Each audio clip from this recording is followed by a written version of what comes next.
Hello everyone, my name is John, I'm the Geeky Fanboy, and welcome back to me talking about books. And today I'm going to do one single book review of a relatively new book because one of my absolute favorite contemporary authors published a new book. Today I'm going to talk about Matt Haig's The Life Impossible.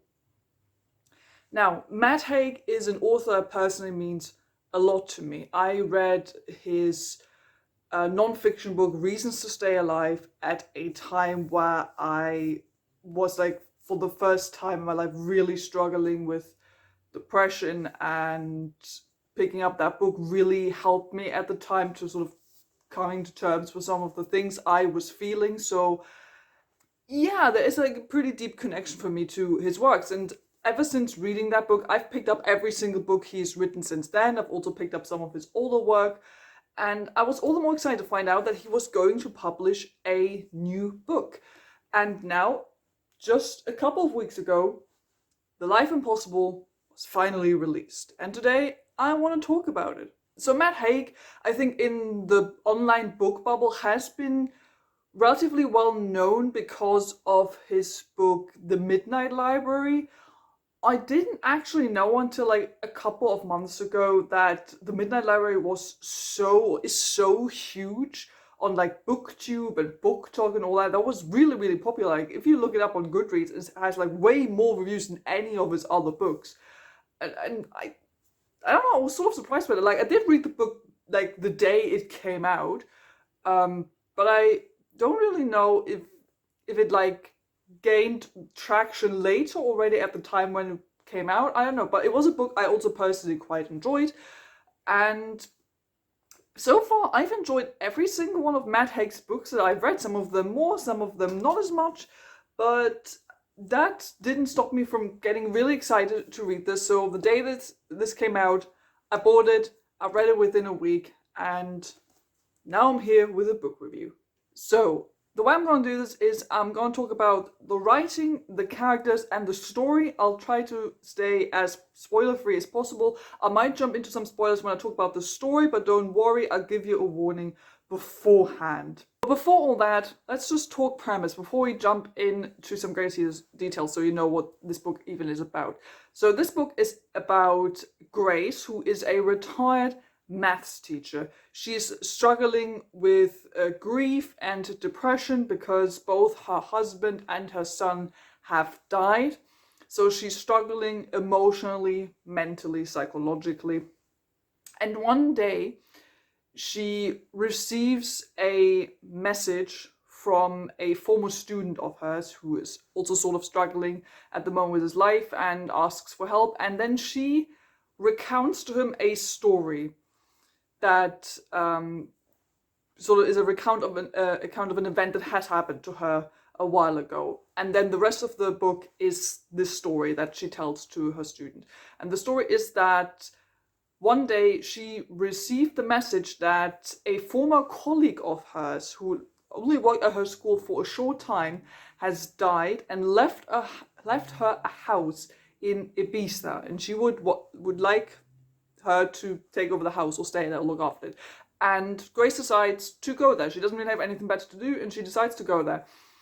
And she looks at the house, sort of gets to know some of the people there, the area. She isn't really sure yet if she really wants to keep the house. And then some weird things also start happening. Like it's not quite clear how did her colleague die. Like there's speculation that it might have happened under not quite natural circumstances. There's some weird stuff happening around there. And she also notices some weird stuff happening around the house. And she gets to know some of the people that her colleague, named Christina, also was friends with on the island. Most prominently, there is an older man around Grace's age who used to be a professor and is now also like working and living on Ibiza, and he's sort of like the local weirdo for believing in some strange supernatural stuff. And Grace at first also thinks he's weird, but then as she, together with him, tries to find out what has happened to Christina, she encounters on a trip out to the sea, she discovers a strange, seemingly alien-like under the water, and as she comes into contact with it, from then on she starts developing weird, unusual, supernatural powers, and she realizes that this is something that also has to do with Christina's disappearance, and then the story moves on from there. Some overall thoughts before we jump into detail. As you can guess from the title of the video, this book was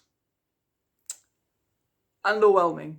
It wasn't bad. It wasn't bad. I think on my Goodreads and Storygo I gave it like 3.5 stars, something around that, which means it's alright. I had more fun with it than I disliked stuff about it, but it also wasn't like, whoa, mind-blowingly brilliant.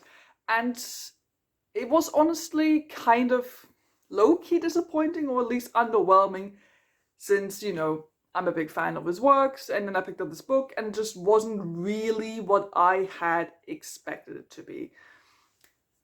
So that's sort of the general idea we're working with here, but let's jump into what I thought about the writing, just like the presentation of the story. Overall, I've always enjoyed Matt Haig's writing style. I think he's quite a good writer. What I like about him is that he's not afraid to be a bit cheesy and very emotional. I've always sort of liked that about his writing, that he isn't afraid of just like sort of trying to make you cry, even though it's a bit like very much like on the nose at times, and that there are oftentimes lines where you're like, okay, this is like armchair psychology, trying to like comfort you, trying to give you like life lessons. But I've always sort of enjoyed that about his writing, that it's a bit cheesy. I don't know, it's like weirdly comforting, I think. And he's usually quite good at sort of nailing the emotional parts of his story and of his characters.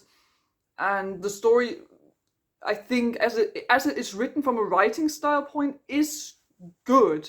However, I do personally think that while I do like his cheesiness, and there are actually like one or two really good lines in here, some of those like life advice things really do feel like that. Like it's a bit too much on the nose, where you can tell, okay, he's trying to like really push his, you know, be well sort of message, which is good. I mean, it's a good message, but at times it felt more like this isn't Grace telling me this or one of the other characters. It's like Matt Haig talking to me, trying to give me life advice, and that sort of felt a bit weird at times.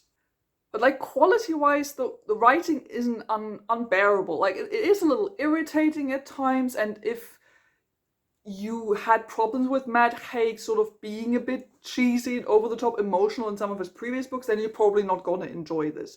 If, like me, you already read some of the other books and you are sort of used to him being a bit emotional and preachy and cheesy, then this is gonna be fine. However, I think this is this is not him at his best. Like, I've seen him do better, and I've seen him also, like, do this whole like, unearth, like, the psychology of someone shtick. I've seen him do this better. Like I enjoyed The Humans. I read The Humans earlier this year. I quite like that, even though that was also cheesy and kind of cliched. But I liked what he was doing there, because I liked how it was explored throughout the characters and throughout the story.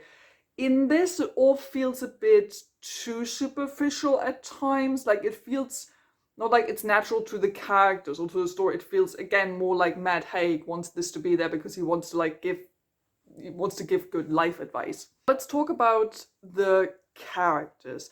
Our main character is Grace, and she is a senior. She's someone who's older. I love seeing that. I love that that our protagonist is an older lady, like in her 70s, I think, and also most of the other characters she hangs out with are older.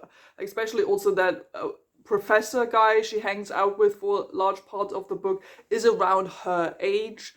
And I like that we just have a senior cast, because we don't really see that in like many like popular books, that we just have a cast of characters that's older, as in 30 plus, 40 plus. We don't see that very often. So I did like that here.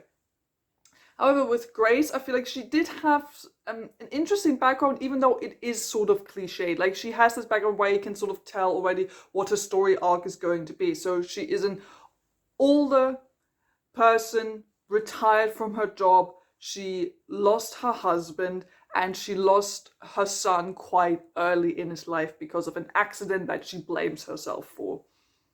So just by giving you this as her background, you can sort of guess where her emotional story is gonna go. There are like no real big surprises as to what the story is trying to do with Grace's character or with what she's thinking about, what she's going through. It like hits all the emotional beats that you think this kind of character would hit. And I'm not saying that this can't be emotional. Like there are moments in there where I did feel like I really understood Grace as a character. However, again, it also felt sort of predictable. It felt superficial, and it didn't really feel like Grace was someone special in that way. Also, given the fact that she's our protagonist, you would really feel like that there has to be something like that makes me really want to like her as a character. But she's just sort of has this like tragic background story, and then it just sort of goes where you expect it to go. And in previous Matt Haig books, there has been this problem of him sort of having a bit flat characters, especially also main characters, but that usually didn't bother me too much because they were wrapped up in an interesting premise and they sort of were good vehicles to explore the premise or the story or whatever. And in this, I think this doesn't really work all that well, because this is also in part because the story goes somewhere where you don't expect it to go in a negative way, more like. So when Grace sort of gets these powers, like you do get her sort of exploring her powers, but there isn't really, again, there are no real surprises there. She sort of goes through this classic, what you see in every superhero movie. She sort of tries to push the boundaries of what can her new superpowers do. That's it. That's all sort of what she does with it. And she also gets to deal, the way she gets to deal with her grief is also personally not how I would have done it. I'm going to talk about that a bit more in the spoiler section. And I just wanted more from her character. Like I didn't really feel like there was anything special about her that made me really want to like empathize with her, where I could be like, oh yeah, I really want to follow her as a character. Like she's all right, she's not bad, but she's also not really someone where I would say, yeah, she's gonna like stay with me as a protagonist. And this sort of applies to every other character in the book. There aren't really that many. There's like, again, this professor guy she hangs out with who's a bit weird and kooky, but that's sort of it. He's like the weird, kooky, older guy who is weird, but obviously also nice. And he sort of helps her. And that's really all there is to his character. And that's sort of it in terms of like the cast of characters. There aren't really that many other characters hanging out with. Christina isn't really a character because she's dead by the time the story starts. And there are secondary characters, but they only really appear once or twice. Like, for example, a friend Christina had on the island, or Christina's daughter also appears once or twice in the book. But those characters only make appearances, like, again, once or twice. And that's it. So there's really time to get to know them. So it really all sort of hinges on Grace as the sole main character carrying this entire story. And I don't think Grace is interesting enough to really do that. Now, let's talk about the story. The story for me was a bit odd because the premise itself is interesting and the story is good, or at least engaging, for the first couple of pages, and then something happens. So we have the introduction of Grace as a character, her trauma, her grief, and all that. That's good, that's interesting. We get to know her, her day-to-day life, what her problems are, what she's struggling with. That's good. Then we get the introduction of the mystery, like Christina left her house and she's like, huh, Christina, I didn't really even know her all that well, so what's all that about? And she goes to Ibiza, so she goes and sees the house. And that's good, like there is intrigue there for like those starting chapters, and you're thinking, oh cool, now we're sort of trying to figure out what happened to Christina. Is it a bit of a murder mystery even, maybe? We're going to also explore the island, meet some of the other people there. That's good. And then around page 100 roughly, we are introduced to this weird alien being that's somewhere on the island that Grace comes into contact with, and then she receives strange powers. And then from there, the story for me becomes way too confusing and convoluted, sort of loses its red thread. Because what then follows is, without spoiling it too much, is we sort of forget this whole let's try to find out what happened to Christina, let's solve a mystery. It's then we're just like dealing with weird supernatural powers for a large chunk of this novel. Which, I mean, is fair, because, you know, obviously new thing, character trying to find out how the thing works, but it like goes on for way too long, and it's just like the repetition of the same thing over and over again. It's just Grace doing some weird supernatural stuff. And you're like, yeah, okay, move on. And then we just sort of lose the main plot trying to figure out what happened to Christina. And then we just have, towards the back end of the book, the story introduces an antagonist that is so basic and flat and mustache twirling, where you're wondering, why is he even here?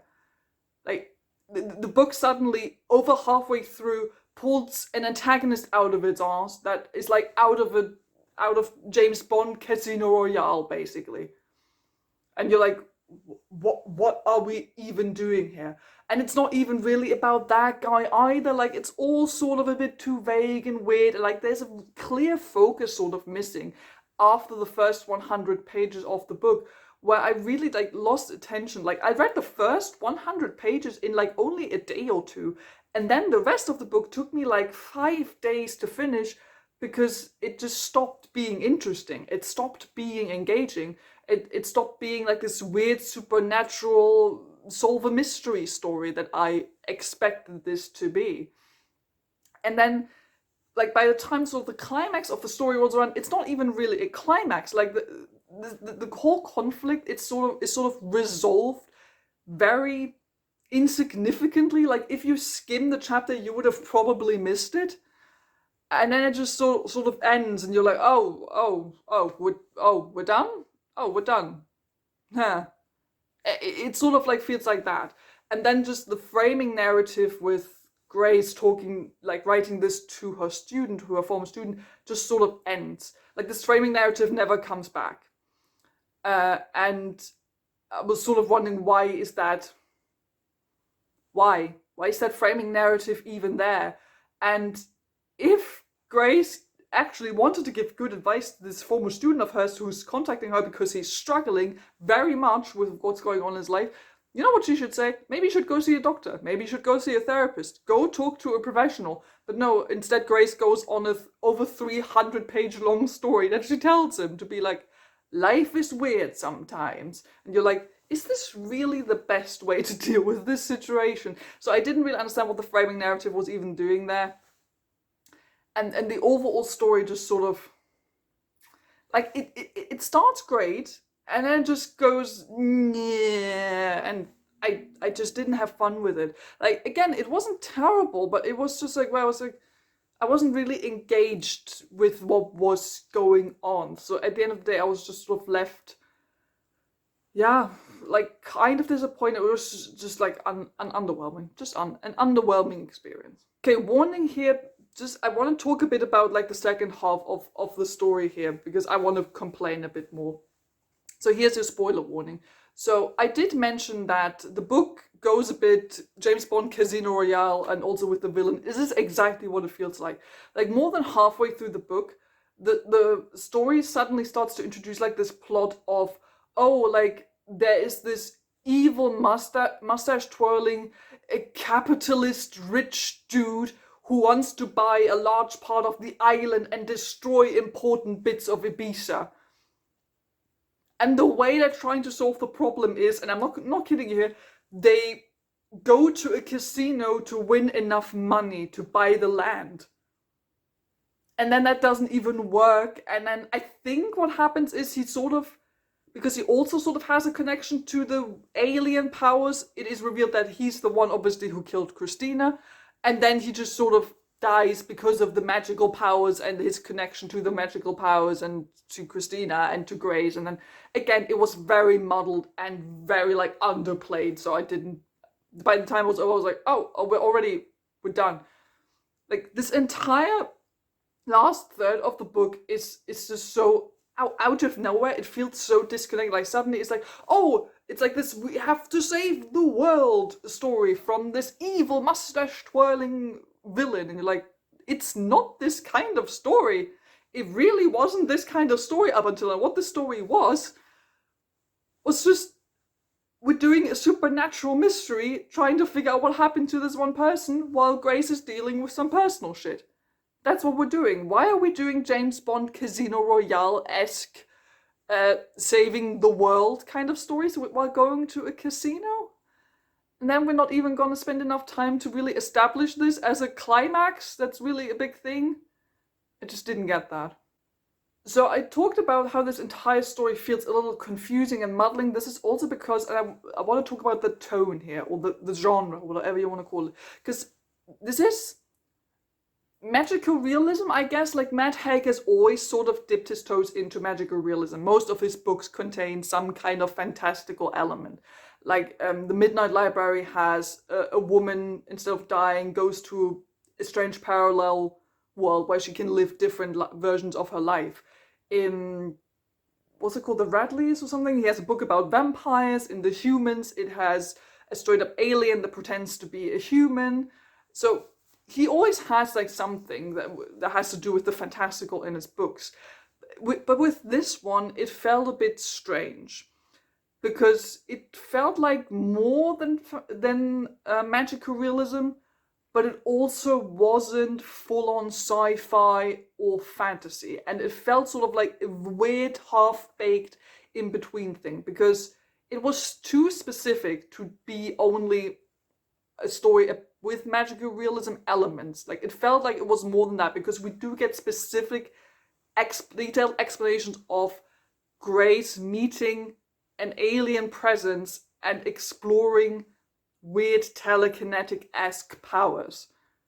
Like, that is more than what we usually get in his books. It is more detailed, but then the book sort of refuses to entirely go there, to really engage with sort of this alien background that it has introduced, and it sidelines that entire thing. Instead, it becomes a bit more like it's just a vague fantasy sci-fi thing, that now there are weird superpowers that do whatever they need to do right now in the moment, which also sort of has to do with how Grace's trauma and her baggage are dealt with. Like, that sort of combined, and it felt cheap, because it just felt like the superpowers just kind of do whatever they need to do. But it also didn't feel like low-key enough like his other books. So I was sort of, this entire time I was trying to figure out what the vibe of this book was, because I thought, okay, if you want to do aliens with alien power, just go there, do that. It doesn't have to be hard sci-fi, but at least commit to the bit. But the book isn't really doing that. So it feels like sort of, is it just a little bit magical realism, but is it also sci-fi? And just sort of, the book is like somewhere in between, and that felt kind of odd. And right at the end here, I want to talk about something else that's odd, and that's more of a personal thing I was thinking about that has to do with Matt Haig. Because Matt Haig spoke about, before this book came out, that this was a very personal book to him that he was writing, that he personally thinks is the best book he's ever written. And the thing is, I get that, also because if you like are familiar with Matt Haig, you know that Ibiza also in his life plays a big role. So his background is that as a young man, Matt Haig went to Ibiza during a time where he was very, very strongly struggling with his depression, so much so that Ibiza became the place where he almost unalived himself. So he has a big personal connection to this place, and he's also been, before finishing this book, he has been struggling again with depression and also alcoholism, and now he was really proud to like bring out this book and sort of work in his personal feelings and his personal story and all that. I totally get that. Good for him. More power to him. That is absolutely great. Just like as a thing, personal thing, I was thinking about why did he present this story in such a way? Like, what I didn't really get is, okay, he wants to like write about like his emotional experiences and what Ibiza means to him as a place, and he sort of wants to work that into a story.